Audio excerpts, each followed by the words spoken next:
Continuamos con nuestra clase. En nuestra clase anterior analizamos la historia de el desarrollo del dogma en la parte oriental, en el este, Constantinopla, Rusia, toda esa parte del desarrollo de la iglesia desde el tiempo en el cual nosotros, terminando la persecución, comienza la iglesia a estar en un estado de paz y tranquilidad, donde se comienza a desarrollar el dogma y vemos a la iglesia en Oriente como un baluarte en la parte de la dogmática, defendiendo la cristología, pero también trabajando en algunos tratados que fueron desarrollados de una manera más sistemática. En esta clase nosotros nos acercaremos a lo que tiene que ver con el dogma y la teología en Occidente y mirando especialmente, haciendo un énfasis especial en Agustín de Hipona, quien es el padre o el teólogo más relevante y más importante de Occidente. Así que vamos a analizar dogma y teología en Occidente. Contrastes entre Oriente y Occidente. Después de haber visto el progreso de la historia en el Oriente, Constantinopla, los dogmas relacionados con Cristo, en esa parte del mundo, ahora vamos a considerar, para entender la parte occidental, centrada más hacia Roma, hacia toda esa línea del mundo, vamos a considerar los contrastes que hay entre el desarrollo que se hizo en la iglesia en ambos puntos centrales de crecimiento dogmático. Así que analicemos este contraste. Desde el principio, la iglesia y la teología en Occidente tuvieron un carácter propio. En la obra de Tertuliano, Cipriano e Ireneo, esto ya es claramente evidente. En Oriente, es decir, allá en Constantinopla, toda esa parte de la iglesia, el tema dominante de la dogmática era la humanidad estaba sometida por el pecado a la corrupción. Y en Cristo ahora estaba liberada de la muerte por Dios mismo y hecha participante de la vida, de la inmortalidad, de la naturaleza divina. En primer plano están las ideas de sustancia, esencia y naturaleza. Ideas que fomentan el estancamiento y la inmovilidad tanto de la doctrina como en la vida. En Occidente, por otro lado, se enfatiza la relación humana con Dios. Y esta relación es la de un ser culpable ante un Dios justo cuyos mandamientos ha violado. Sin embargo, Cristo, por su trabajo, obtuvo la gracia de Dios, el perdón de los pecados, el poder de obedecer la ley, y esto empuja a la persona a vivir una vida activa hacia la obediencia y la sumisión. En el este, Constantinopla, esa parte de allá, la gente resuena especialmente al apóstol Juan. En el oeste, a Pablo. En el primero, el punto de gravedad está en la encarnación de Cristo. En el segundo, en su muerte. En el primero, es decir, en Constantinopla, en la parte oriental, la persona de Cristo es lo primero. En Roma o en la parte occidental, la obra de Cristo es lo más importante. En Oriente, el foco principal es la naturaleza divino-humana, la unidad de las dos naturalezas en Cristo. Acuérdense, el punto central dogmático es la cristología. En Occidente, en cambio, lo que cuenta es la distinción entre las dos naturalezas, el lugar mediador que ocupa Cristo entre Dios y la humanidad. Allí predomina el elemento místico, litúrgico, allá en Oriente. Aquí, en la parte occidente, el elemento jurídico, político. Puesto que esta diferencia está presente desde el principio, el cisma era cuestión de tiempo.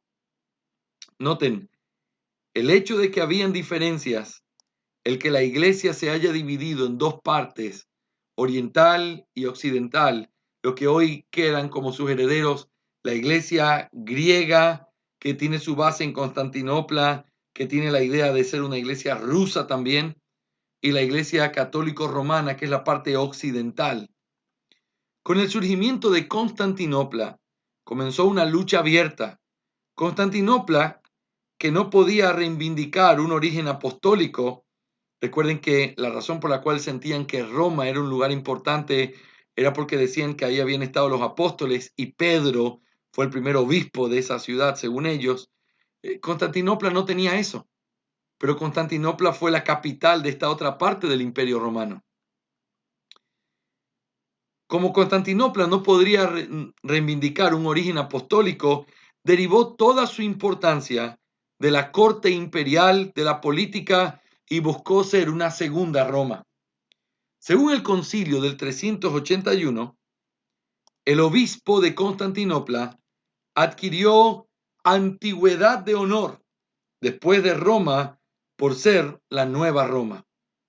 Con este estatus, el lugar al lado de Roma estaba contento. El este, quería una iglesia en efecto, pero en dos mitades, con dos emperadores, dos capitales y dos obispos de igual rango. La iglesia griega se llama a sí misma ortodoxa, se considera en plena posesión de la verdad, descansada y feliz. También se llama a sí mismo anatoliano, es decir, que se vincula a un área geográfica específica y se contenta con ella. Con Roma las cosas eran muy diferentes. Se mantuvo y afirmó no como una ciudad política al lado de Constantinopla, sino como una sede apostólica a un nivel mucho más alto que Constantinopla. Roma representaba y defendía un interés religioso, Constantinopla político. En una época temprana basó sus reclamos y derechos en Mateo 16:18, donde dice que Pedro llevaría las llaves del reino de los cielos, y exigió un lugar universal o católico. Noten, la iglesia griega es griega, tiene la idea de ser completamente local y geográfica, pero la iglesia católica romana, por ser apostólica, lo que hizo fue reclamar un derecho universal. Hay, pues, en la iglesia occidental un impulso agresivo y conquistador del mundo. Esta tendencia dual separó al este del oeste. Cuando además surgieron diferencias en los usos, ritos y sobre todo en la cláusula filioque y del hijo, los dos se acercaron cada vez más a un cisma que se hizo realidad en el año 1054. Aún así, en muchos aspectos, Occidente dependía de Oriente. Aquí, después de todo, la iglesia había sido establecida primero. Aquí hicieron sus trabajos los padres apostólicos y los apologistas y ocurrió la inmensa lucha contra el gnosticismo y el maniqueísmo. Aquí en los concilios se formularon y fijaron los dogmas teológicos y cristológicos. Los sínodos se originaron por primera vez en el siglo II en Asia Menor.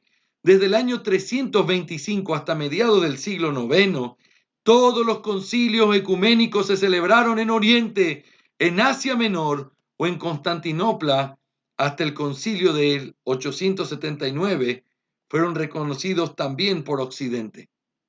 Es decir, aunque Occidente, Roma, tenía todas estas pretensiones y decía ser una sede apostólica que tenía un derecho universal, por eso católica, todo este aspecto era distinto a la iglesia griega o a la línea griega de la iglesia cristiana, en la cual era mucho más geográfica, pero aquí hay un detalle clave.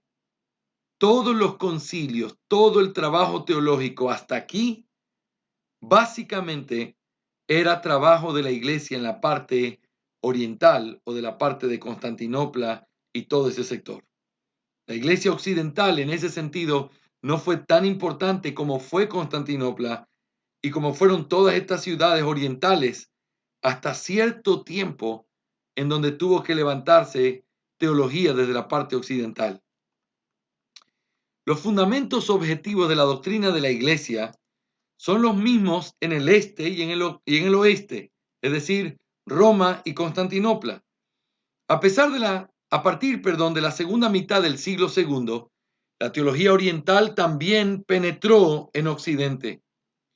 Marius Victorinus, profesor de retórica, Hilari, Ambrosio, Jerónimo, Rufino, Marius Mercator y Juan Casiano trajeron el mundo del pensamiento teológico de Oriente a Occidente. La exégesis del Antiguo Testamento y la teología platónica, el monacato y el ideal de la virginidad hicieron su debut en Occidente y se casaron en la mente occidental. Ambrosio, en el año 397, estudió las obras de Clemente, Orígenes y Dídimo y sobre todo Albahaca e importó a Occidente la exégesis del Antiguo Testamento. En el ideal de la virginidad, en el sentido del matrimonio místico del alma con Cristo, así como la doctrina trinitaria y la cristología de los capadocios. Hilario de Poitiers, que pasó los años de su exilio en Asia Menor, en su trabajo en los concilios o la fe de los pascuenses, informó a los obispos de Galia sobre el conflicto cristológico en Oriente. Defendió esta doctrina en su De Trinitate Dei, la cual tiene 12 libros, y en sus obras exegéticas sobre Mateo y algunos de los salmos hizo amplio uso de la exégesis tipológica y alegórica que venía de Oriente. Marius Victorinus, que fue elogiado por Agustín en sus confesiones, en varias obras introdujo la filosofía neoplatónica en la teología y como resultado ejerció la mayor influencia sobre Agustín, Rufino y Aquilea. Pasó muchos años en Egipto y Palestina asociándose con ermitaños, con Jerónimo, con Dídimo en Alejandría, con Juan en Jerusalén. Su importancia se debe especialmente al hecho de que tradujo muchas obras griegas de Josefo, Eusebio, Orígenes, Albahaca, Gregorio de Nancius, etc., al latín. Además, escribió una historia de los monjes, biografía de 36 santos del desierto, así como viajes a lugares santos, varios comentarios sobre libros del Antiguo Testamento y, por último, un comentario sobre el credo de los apóstoles, cuyo valor es mayor para los estudiantes de historia que para los dogmáticos. Particularmente Jerónimo, en el año 420, necesita ser mencionado aquí. Aunque se crió en Roma, pasó su vida principalmente en Siria y Palestina, merece crédito especialmente por sus numerosos estudios bíblicos. En teología, muestra poca independencia y es muy sensible a su ortodoxia. En su exégesis, emplea a menudo el método alegórico de Filón y de los teólogos alejandrinos. Es sobre todo el panegirista de las ascesis. Defendió la virginidad de María contra el Vidinus, los méritos del ayuno y el celibato contra Jovinián, y la veneración de los mártires y sus reliquias contra Vigilantius. Según un dicho de Lutero en su Table Talk, en sus charlas a la mesa, Jerónimo siempre hablaba de ayuno, comida y virginidad y casi nunca de fe, esperanza y amor. Cuando hemos usado la palabra virginidad en esta traducción, se refiere a la castidad o al celibato. Estamos hablando de que el concepto de vivir en monasterios, apartarse del mundo, no casarse, eran conceptos que venían desde este tiempo, pensando que a través de esta manera se podía honrar al Señor de una mejor manera, dedicándose para Él. Entonces, virginidad es el celibato que se practicaba en Oriente, también se trajo a Occidente. Ahora, vemos entonces, mis hermanos amados, un contraste bien marcado, bien importante en lo que tiene que ver con la teología de Oriente y la teología de Occidente, entre Constantinopla y las ciudades alrededor, que incluye Jerusalén, Siria, toda esa parte al oriente, la parte este, y también la parte oeste o la parte occidental. La parte occidental tiene que ver con Roma y con las ciudades alrededor. Ahora, nosotros tenemos esta iglesia que tiene dos cabezas, por decir así, o dos representaciones importantes donde la teología está marcada. Hay una gran diferencia. Posteriormente simplemente se rompieron las dos partes de este cristianismo, pero es importante notar que el Oriente, que fue la cuna de toda esta lucha dogmática, comenzó a influenciar el Occidente con todo este tema relacionado con teología desde un concepto filosófico, algunos trayendo filosofía incluso pagana, ciertos tipos de exégesis o de la forma de interpretar las escrituras. Todas esas cosas vinieron traídas desde Oriente y se aplicaron en la parte occidental. Pero entonces, si hay esto tan marcado y vemos que comienza a influenciar el Oriente al Occidente, la pregunta es: ¿dónde fue el punto de encuentro central? ¿Dónde se encuentra la unión que trajo la mayor influencia sobre ambos lados? Y nosotros podemos ver ese encuentro del Oriente con el Occidente en la teología de Agustín de Hipona. Todo este desarrollo dogmático en Oriente y Occidente culminó en Agustín. La doctrina de la Trinidad y la cristología de los teólogos orientales, es decir, la doctrina de la humanidad, el pecado, la gracia, la fe, la satisfacción y el mérito, en la obra de Tertuliano y Ambrosio, el neoplatonismo de Victorino, la doctrina de Cipriano sobre la iglesia y el sacramento, el ideal monástico de Jerónimo y de Hilario, todo esto fue absorbido y a lo largo de toda una vida de rica experiencia, apropiado internamente por Agustín.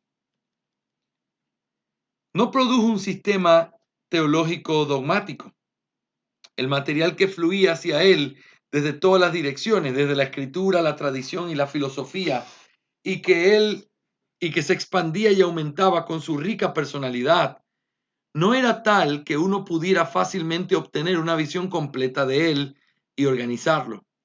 La obra principal que Agustín produjo en esta línea es su Manual de Fe, Esperanza y Amor. Una interpretación de las principales verdades de la fe que según el credo de los apóstoles, pero no faltan contradicciones en su enseñanza, especialmente en su doctrina de la iglesia y su doctrina de la gracia. Esto es muy común, lamentablemente, en Agustín, entender cómo veía la iglesia y los sacramentos y la parte de la gracia, llegando a decir que incluso el bautismo de alguna manera era la regeneración de los niños. Reuter ha demostrado que estas contradicciones no se pueden resolver y que las ideas de Agustín no se pueden resumir en un sistema. Sin embargo, no ha habido ningún padre de la iglesia que se haya metido en todos los problemas de la teología más profundamente que Agustín y que se haya esforzado tanto por llegar a la unidad como lo hizo él. Fue la primera persona que intentó explicar claramente todas las cuestiones teológicas que más tarde serían tratadas en el prolegómeno de la dogmática y que penetró en los últimos problemas psicológicos y noéticos que surgen en la búsqueda de la teología.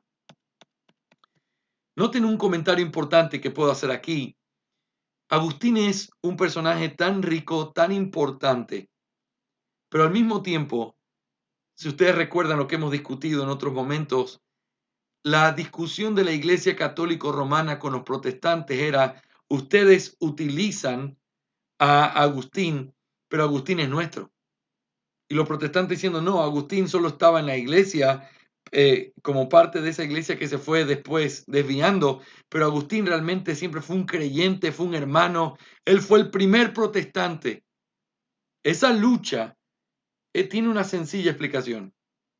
El hecho de que Agustín haya sido un teólogo profundo, serio, que se haya metido en todos estos temas teológicos y haya tratado de profundizar en ellos, no implica que él no haya tenido contradicciones, y de hecho las tuvo. Y el no tener las doctrinas de manera sistemática, organizadas, te lleva a tener contradicciones. Si tú no organizas tu doctrina, cómo esta se relaciona con esta y cómo esta con esta, tú llegas a ser ambiguo en ciertas cosas porque estás afirmando en una algo y te contradices en otra.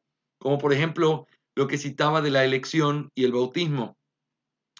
De una manera gloriosa, Agustín enseña la doctrina de la gracia, de la elección, la predestinación en el Señor, de cómo fuimos salvados de nuestro pecado y de cómo la salvación es una obra de la gracia de Dios. Sin embargo, esa doctrina, aunque es consistente con esa doctrina, habla del bautismo con él y llega a decir cosas como que el bautismo es lo que da la regeneración en los niños. Entonces tú dices, espera, pero si es una obra de Dios y lo has presentado perfectamente conforme a la Escritura, ¿cómo que eso es una obra de los hombres? ¿Cómo que bautizar a un niño lo hace ser un elegido o lo hace ser salvo cuando tú mismo acabas de explicar que no es así y que no es por obras? Ese tipo de contradicciones está muy conectado al hecho histórico de que Agustín, al vivir en este tiempo, no había un desarrollo de la dogmática. Él hizo lo que se tenía que hacer. Escribió tratados sobre temas teológicos de una manera maravillosa, profunda, pero el no agruparlo o no conectarlo de manera sistemática como posteriores años, la iglesia cristiana comenzó a desarrollarlo mejor. El punto es, al no tener eso, simplemente hubo una contradicción. El punto de partida firme de Agustín fue el ser humano, el ser humano. Su autoconciencia, su anhelo y necesidad ineludible de la verdad, felicidad y bondad, todo ello en uno. Este punto de partida es cierto y confiable contra los escépticos, ya que la duda misma también asume que la creencia en la verdad y la autoconciencia es el fundamento final de la verdad. Noten, estamos hablando de lo que hemos estado considerando en los días anteriores. ¿Por qué empezar por el hombre? Interesante, porque es por ahí por donde empieza una discusión filosófica. ¿Qué es lo que hace que a un hombre no le cierre la idea cristiana? El hecho de que él no se siente completamente en su autoconciencia eh, salvo o no entiende las cosas en su lógica de manera final. Entonces, para poder explicarte la necesidad que tenemos de Dios, déjame mostrarte de manera real, tangible, filosófica, las necesidades del hombre. Y Dios debe existir porque la necesidad que el hombre tiene de Dios demuestra que Dios existe. Es un poco así el razonamiento. Es cierto que Agustín aceptó dos órganos cognitivos, el sentido y el intelecto. Pero los conocimientos adquiridos por este último, es decir, por el intelecto, van mucho más allá que lo que uno adquiere por los sentidos. Lo sensible no es la verdad en sí misma, sino solo una imagen de ella. La verdad eterna e inmutable solo puede ser encontrada por la actividad de la mente. Agustín no niega que también nosotros podamos elevarnos a lo invisible a través de lo visible, pero como regla general, él busca el camino de la verdad, no fuera de nosotros, sino a través de la naturaleza, es decir, no fuera de nosotros a través de la naturaleza, sino a través de la actividad del espíritu humano. Allí, en la razón, la suya y la de todos, encuentra verdades eternas, inmutables, a las que ellos mismos se refieren y confluyen de nuevo en Dios, que es la verdad suprema, la única razón buena y eterna, el origen de todas las cosas. Por lo tanto, como Dios mismo es toda la verdad, siendo Él mismo lo bueno y lo bello, hay descanso para los seres humanos para que piensen y se esfuercen en buscarlo solo a Él. El conocimiento del hombre mismo y el conocimiento de Dios son los dos polos entre los que oscilan todo el pensamiento humano. Eso también lo dijo Calvino después. Aunque el conocimiento de la naturaleza no es despreciado, se hace subordinado. Deseo conocer a Dios y al alma, decía él. Oh, para que me conozca a mí mismo. Oh, para que pueda conocerte. Calvino es famoso por haber repetido estas palabras y enseñado en un contexto bíblico apropiado como Agustín lo enseñó. Me conozco a mí para conocer a Dios, porque soy un reflejo de Dios, porque en mí está la necesidad imperante, innegable de la existencia de Dios. Por lo tanto, para conocer a Dios, me veo a mí en la necesidad de Dios. No vemos la verdad excepto en y por la luz de Dios. Él decía, Dios es el sol de los espíritus, el que los ilumina. Sin embargo, la filosofía no es suficiente, no solo por la incapacidad de la razón para encontrar el camino de la verdad, sino también y sobre todo porque está bloqueada por el orgullo, en latín, superbia. Solo la humildad es el camino de la vida. Por lo tanto, hay otros caminos hacia la verdad, el camino de la autoridad, el camino de la fe. Por un lado, la fe asume una medida de conocimiento, pero por otro, busca conocer y busca el conocimiento. Agustín trató de probar de la naturaleza y especialmente la naturaleza humana, no solo la existencia de Dios y la inmortalidad del alma, sino también la existencia de la Trinidad. Pero para él Dios no es un ser abstracto e incondicional, sino el viviente, la verdad suprema y el bien más elevado, la dicha más grande y por lo tanto el único capaz de satisfacer plenamente el corazón humano. Todo el pensamiento de Agustín es religioso, teológico, todo lo ve a la luz de Dios. En esta luz él también ve el mundo. Por un lado, es el no ser, una imagen y por lo tanto perecedera. Pero por otro lado, como creación de Dios, es una obra de arte creada de acuerdo con las ideas de la mente de Dios, poco a poco, paso a paso, realizando estas ideas y formando un universo que contiene la diversidad más rica dentro de sí misma. Las cosas individualmente diferentes una de la otra en la medida de ser y por lo tanto también de la verdad y la bondad que cada uno posee. La creación es un cosmos basado en la idea, el orden, el número y la medida y mantenido unido por una voluntad, un intelecto.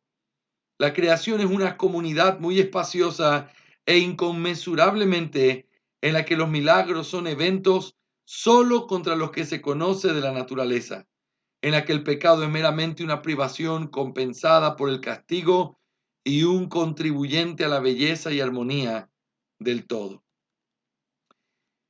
En el más bello canto de la creación, esta antítesis también es necesaria.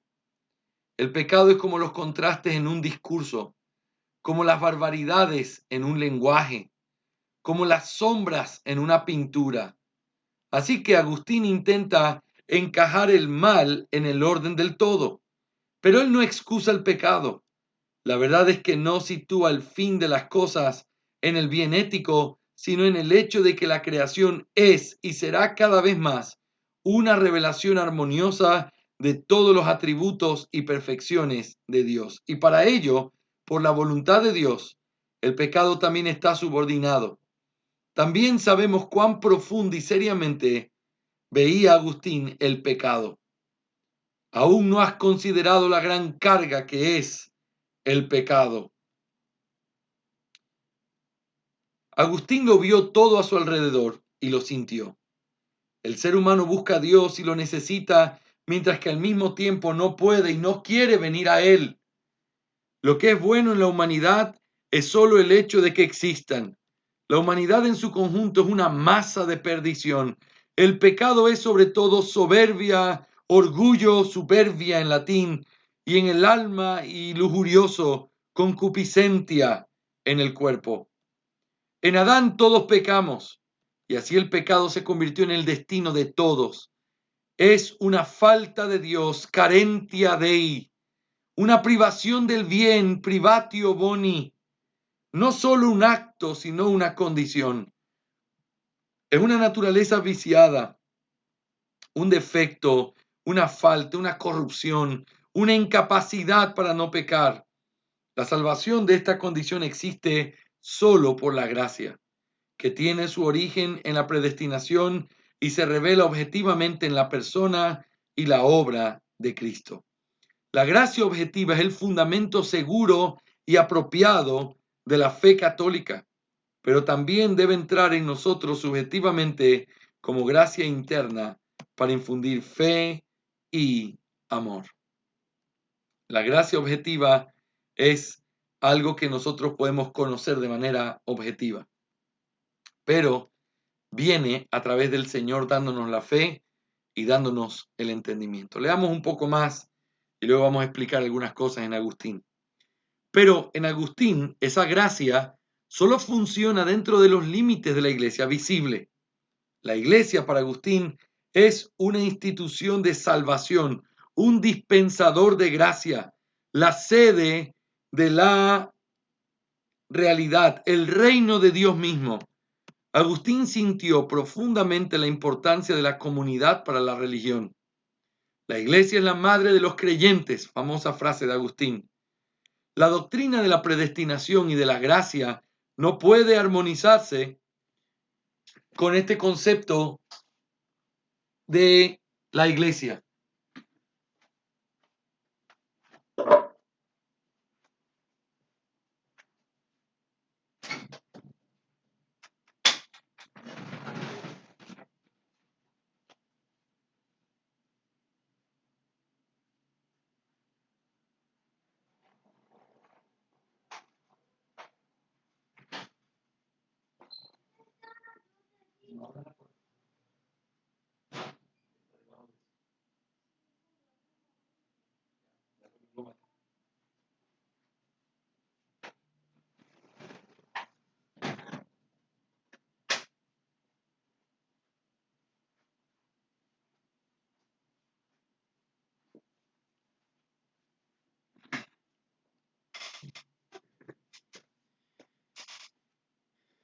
La doctrina de la predestinación y de la gracia no pueden armonizarse con este concepto de iglesia y sacramento.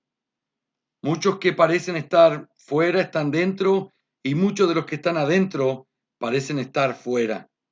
Esa es una frase famosa. Multi qui forus videntur intus sentu et multi qui intus videntur foris sum. Hay ovejas fuera del redil y lobos dentro de él. Además, aunque Agustín enseñó la preservación de los santos, no se atrevió a arriesgar la certeza subjetiva de la misma. Y precisamente debido a esta visión de la iglesia y del sacramento, la fe y el perdón no podían tener cabida en la teología de Agustín. La fe y el amor, el perdón y la santificación no se distinguen claramente en su obra. Es como si la fe y el perdón fueran solo temporales y provisionales. De ellos, Agustín procede inmediatamente al amor, a la santificación y a las buenas obras. Por consiguiente, la comunión con Dios, la religión se convierten en el resultado de un proceso gradualmente realizado por la fe, el amor y las buenas obras, etc. La salvación y la vida eterna, la visión y el gozo de Dios, a pesar de todo lo que se dijo antes, se convierten de nuevo en un fruto de una vida meritoria, y el ascetismo es uno de los medios por los cuales los seres humanos alcanzan esta meta. Así, Agustín se convirtió en un teólogo de la mayor importancia para la dogmática posterior, que dominó los siglos siguientes. Se dice que Agustín fue el teólogo más influyente en 1000 años de la historia de la Iglesia, desde el año 500 que él vivió hasta el año 1500. Toda reforma vuelve a él y a Pablo, pero cada dogma encontró una fórmula que fue tomada y repetida por todos los demás. Su influencia se extiende a todas las iglesias, escuelas de teología y sectas. Roma apela a él por su doctrina de la iglesia, el sacramento y la autoridad, mientras que la Reforma sintió parentesco con él en la doctrina de la predestinación y la gracia. El escolasticismo, al construir su marco conceptual, aprovechó su aguda observación, la agudeza de su intelecto, el poder de su especulación. Tomás de Aquino, de hecho, fue llamado el mejor intérprete de San Agustín. El misticismo, a su vez, se inspiró en su neoplatonismo y entusiasmo religioso. Tanto la piedad católica como la protestante se nutren de sus escritos. El ascetismo y el pietismo encuentran en su obra alimento y apoyo. Agustín, por lo tanto, no pertenece a una sola iglesia, sino a todas las iglesias juntas. Qué verdad tan importante, dice Bavinck. Él es el maestro universal, doctor universalis. Incluso la filosofía lo descuida en su propio detrimento. Y debido a su estilo elegante y fascinante, a su manera refinada y precisa, altamente individual y sin embargo universalmente humana de expresarse, él, más que cualquier otro padre de la Iglesia, todavía puede ser apreciado hoy en día. Es el más cristiano y el más moderno de todos los padres. De todos ellos es el más cercano a nosotros. Reemplazó la cosmovisión estética por una ética, la clásica por la cristiana. En la dogmática le debemos lo mejor de nosotros mismos, nuestros pensamientos más profundos y ricos. Agustín ha sido y es el dogmático de la Iglesia cristiana. Aunque no escribió una dogmática cristiana, sus escritos fueron dogmáticos. Fueron dogmáticos, por decir así, desarrolló cada tema y muchos temas en una profundidad asombrosa, pero nunca los conectó completamente en una sola obra, de manera que pudieran salir más a la luz algunas de las contradicciones que hubieron. San Agustín es algo digno de ser analizado, revisado, es alguien a quien tenemos que volver en nuestras lecturas. El legado de Agustín. Durante más de un siglo de agustinismo, fue objeto de una intensa lucha que mantuvo las pasiones de los hombres en conflicto. No solo Pelagio, Celeste y Julián, los verdaderos pelagianos, se opusieron a ella, sino también muchos monjes de la Galia. Entre ellos merecen especial mención los siguientes: Juan Cassian, Vicent de Lerins, que es con omnitorium, no solo enumera las marcas de la tradición, sino que al final registra su oposición a un agustinismo riguroso. Eucleru de Lyon, Hilaris de Arles, Salvián de Massilia, Faustus de Regunium, Genadus de Massilia, de pie al lado de Agustín, además de Pocio de Colama en Numidia, Orocio de Bracama en España, Marius Mercator en Constantinopla y otros, se encuentran en particular Prosper Aquitanus, Vigilia de Tapus en Numadía, Fulgencio de Ruspa, autor de un breve esbozo de las principales verdades de la fe, Cesario de Arles, Avito de Viena y otros. En esta lucha del Sínodo de Orange en el 529, tomó algunas decisiones a favor de Agustín, pero no impidió la difusión de las ideas semipelágicas. Aceptó la gracia preveniente, pero no adoptó decisivamente la gracia irresistible y la predestinación particularmente. En los años siguientes, no se dejó intacto gran parte del agustinismo. Después de esta aceptación y de no haber aceptado el agustinismo de una manera más amplia, simplemente terminó diluyéndose un poco el legado de Agustín de una manera clara. El Papa Gregorio Magno, en el año 604, a veces llamado el cuarto gran maestro de la Iglesia, junto con Agustín, Jerónimo y Ambrosio, no produjo nada nuevo, sino que se apropió y aplicó de varias maneras las ideas de los maestros de la Iglesia anterior a la vida. Su inclinación era tanto práctica como místico-legórica. Nunca construyó un sistema, sino que simplemente observó las ganancias del pasado, aclarando los dogmas para el beneficio dentro del clero como de los laicos. Sobre todo, diagramó los diversos mediadores y medios: ángeles, santos, Cristo, limosna, misas para el alma, purgatorio, sacramentos de la penitencia, que hacen posible, según la teología católica, que la voluntad humana debilitada sea liberada de los castigos del pecado, es decir, del purgatorio. En todos estos esfuerzos, trabajó fielmente en la formación de nuevas naciones y de la formación del clero. Fue él quien sancionó la religión legal externa de la Iglesia Católica Romana y confirió al catolicismo medieval un carácter actual o real. Él es la piedra angular del mundo antiguo, la piedra angular también del nuevo mundo. A través de sus escritos litúrgicos y su música de iglesia, introdujo la forma católico-romana de adoración a los pueblos germánicos del norte. Al popularizar los dogmas de los padres de la iglesia, hizo que la doctrina de la iglesia fuera prácticamente útil para los pueblos germánicos paganos, incivilizados, y también promovió la superstición, el ascetismo y la justicia de las obras. Junto con Boecio y Casidoro, ejerció una gran influencia en la educación y el auge de la ciencia entre los pueblos germánicos. Casidorus o Casidoro, aproximadamente en el año 565, escribió un libro sobre las artes liberales y las disciplinas, discutiendo las 7 artes liberales, y en su obra De Institutione Divinarum Literarum proporcionó una metodología para el estudio teológico.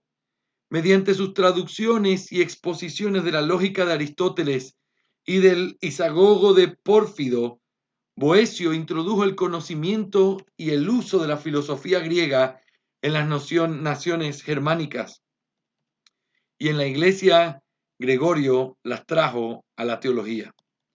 En este periodo temprano, en vista de la falta de cultura y al malestar asociado con la migración masiva, el esfuerzo científico no tuvo oportunidad entre los pueblos germánicos. Los primeros vestigios se encontraron en la traducción bíblica y en las confesiones aria de Ulfilas en el 383, los ostrogodos, visigodos, vándalos, suevos, gorgoñones, herejes, longobardos, etc. Habían sido todos ellos cristianizados a final del siglo V a lo largo de la línea aria. Pero fue Clodoveo del año 481 al 511, junto con su reino de Francia, quien adoptó el cristianismo de Roma. Patricio, en el año 465, autor de un libro llamado Confesiones, fue el apóstol de los irlandeses, mientras que Escocia fue cristianizada por Columba en el año 597. Los anglosajones fueron convertidos por Agustín y sus 40 monjes enviados a Gran Bretaña por el Papa Gregorio I en el 596. Fridolinus y Columbanus en el 615, así como otros, trabajaron en Francia e Italia. Este último dejó cartas importantes, así como una regla monástica. Alemania, Baviera, Turingia, Frisia, etc., fueron cristianizados por los siglos VI y VII. En el siglo VIII, Bonifacio, en el año 755, fue el apóstol de los frisones.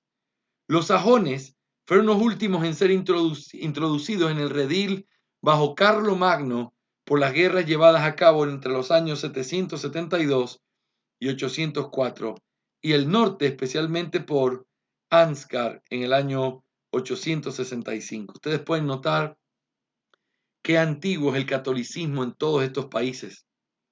Fueron cristianizados por un cristianismo católico paganizado, pero todos ellos abrazaron ya una fe católica. Estamos hablando de los años 500, 400, 600. Ellos ya recibieron su tradición romana. Uno de los primeros dogmáticos es Isidoro de Sevilla en el año 636. Sus escritos, que abarcan todo lo que había que conocer en este momento, son de naturaleza gramatical, histórica, arqueológica, dogmática, moral y ascética. Trajo el aprendizaje clásico y patrístico a su pueblo, ofreciendo extracto de obras paganas y cristianas, pero nada original.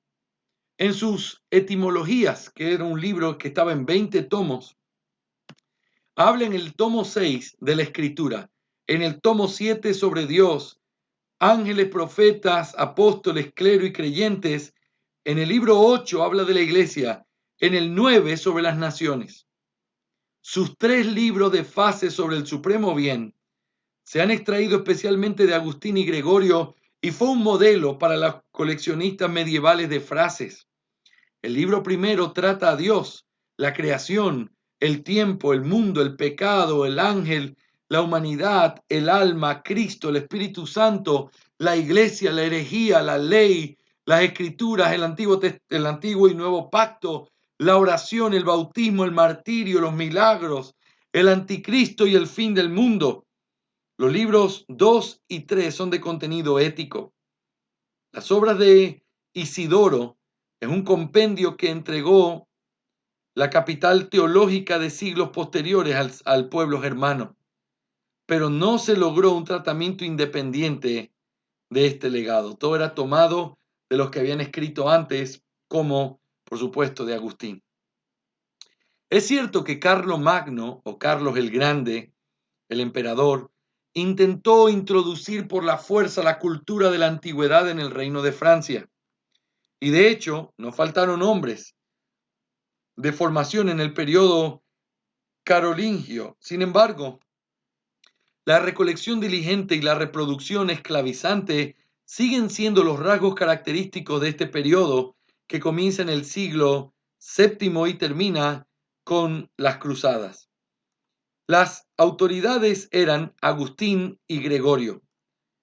Entre los teólogos carolingios, es decir, del periodo de Carlomagno, el más importante es Alcuín, que vivió en el año 804, que se resistió al adopcionismo de Elipandus de Toledo y de Félix de Urgel.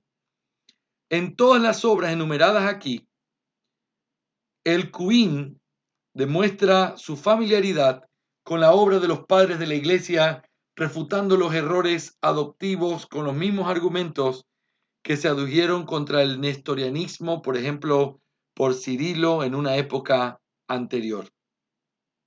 En el siglo IX, el estudio de Agustín llevó a Gottschall a confesar una doble predestinación. Aunque encontró apoyo en Prudencio de Troya, Remigio de León y Ratramo, Lupus de Ferrieres y otros, al mismo tiempo se opuso ferozmente a Rabanus, Icmar y Erigena. La fórmula filioca entró en el reino de Francia desde España y fue incorporada al credo. Ya en el sínodo de Gentili, 767, la gente estaba convencida de que era un credo. Fue hábilmente defendido por los teólogos de Carlomagno, Alcuino y Teodolfo de Orleans. El sínodo de Agiscran decidió que la fórmula filioca o del filioque y también del hijo pertenecía al credo. En el reino de Francia se oponían a la veneración de las imágenes. El séptimo concilio ecuménico, que pedía el culto, servitium, y la adoración, adoratio, de las imágenes, no fue reconocido, pero después del siglo IX, la oposición que fue silenciada se fue silenciando poco a poco. Finalmente, el periodo carlolingio vio el desarrollo de la masa, especialmente por Robert Pachaus, cuando escribió De corpore et sanguines domini en el 831, al que se opusieron a Rabanus y Ratramnus. Radbert es también conocido como el autor del compendio sobre la fe, la esperanza y el amor, en latín De fide, espe et caritate, que resume las verdades de la fe como un todo, como algo organizado. Especialmente digno de mención de este tiempo es John Scotus Erigena, aproximadamente en el año 891, aunque pertenece a la filosofía más que a la teología. No es el padre del escolasticismo, sino de lo que se conoce como la teología especulativa. Se vinculó con la gnosis de Orígenes y el misticismo de Pseudo Dionisio. Su principio fundamental es la doctrina neoplatónica de la emanación. En su obra De Divisione Naturae, primero afirma que la teología y la filosofía son realmente una sola. La razón correcta, recta ratio, y la verdadera autoridad, vera autoritas, no están en conflicto. La fe sitúa su verdad como teología afirmativa en la escritura y en la tradición, pero la razón como teología negativa. Despoja esta verdad de sus envolturas y busca la idea o el principio fundamental de ella. Así transforma la verdad dogmática en la teología filosófica, en un proceso cósmico y teogónico. Él subsume todo lo que exige bajo un titular, a saber, la naturaleza, que es en 4 etapas del ser, se manifiestan a través de logos en el mundo de los fenómenos y luego regresa a Dios. Es interesante porque el periodo que viene a continuación es el periodo del escolasticismo, que fue muy marcado por un concepto de teología especulativa. Esa teología de la que estoy seguro han escuchado hablar, de la discusión entre cuántos ángeles entran en la cabeza de un alfiler, simplemente cosas que tenían que ver con filosofía y con pensar y con tratar de deducir ciertas ideas, pero que perdió de vista la teología. ¿Y dónde empezó eso? En su entendimiento de que filosofía y religión son lo mismo, en su entendimiento de que la verdad teológica viene por la razón, pero también por la escritura. Así que podemos ver a través de este resumen que nos da Bavinck, que es un resumen sencillo en un sentido, pero al mismo tiempo un resumen importante, útil, que nos da muchísima luz. Podemos ver cómo la teología fue despegando y fue llegando hasta al siglo X, los años 1000. Ahora, escuchen esto.